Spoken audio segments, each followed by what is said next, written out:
क्या आपको अभी भी एलएफटी रिपोर्ट पढ़ने में दिक्कत होती है? तो चलिए 60 सेकंड में आज समझेंगे।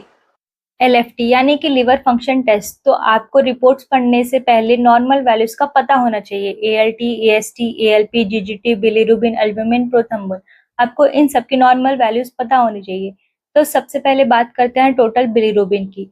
तो अगर टोटल बिलिरुबिन बढ़ा हुआ है यानी कि जॉन्डिस है, उसमें भी अगर इनडायरेक्टेड अनकॉन्जुगेटेड बिलिरुबिन बढ़ा है तो फिर प्री हेपेटिक यानी कि लिवर के पहले प्रॉब्लम है। इसके कॉजेज है हेमोलिसिस जो कि G6PD डेफिशिएंसी और सिकल सेल एनीमिया में देखा जाता है, और साथ ही गिलबर्ट सिंड्रोम में भी।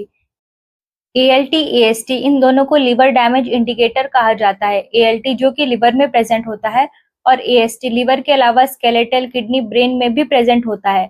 इफ डायरेक्ट बिलिरुबिन के साथ एएलटी और एएसटी भी प्रेजेंट है तो फिर हेपेटिक यानी लिवर में डैमेज है। इसके कॉजेज होते हैं वायरल हेपेटाइटिस, सिरोसिस और ड्रग इंड्यूस्ड। और अगर डायरेक्ट बिलिरुबिन के साथ एएलपी यानी कि अल्कलाइन फॉस्फेट भी बढ़ा हुआ है यानी कि पोस्ट हेपेटिक बाइल डक्ट में ब्लॉकेज या फिर ऑब्स्ट्रक्शन है, तो इसके कॉजेस होते हैं pancreatic cancer, gallstone, primary biliary cholangitis. ALT, AST जैसे कि हमने कहा इसे लिवर डैमेज इंडिकेटर कहा जाता है।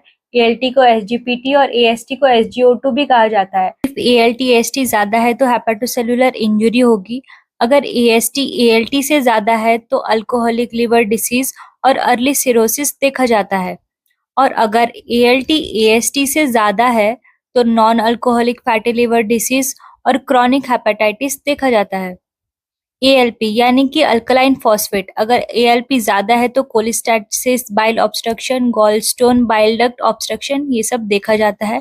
और अगर अल्ब्यूमिन कम है तो क्रॉनिक लिवर डिसीज और माल न्यूट्रिशन देखा जाता है।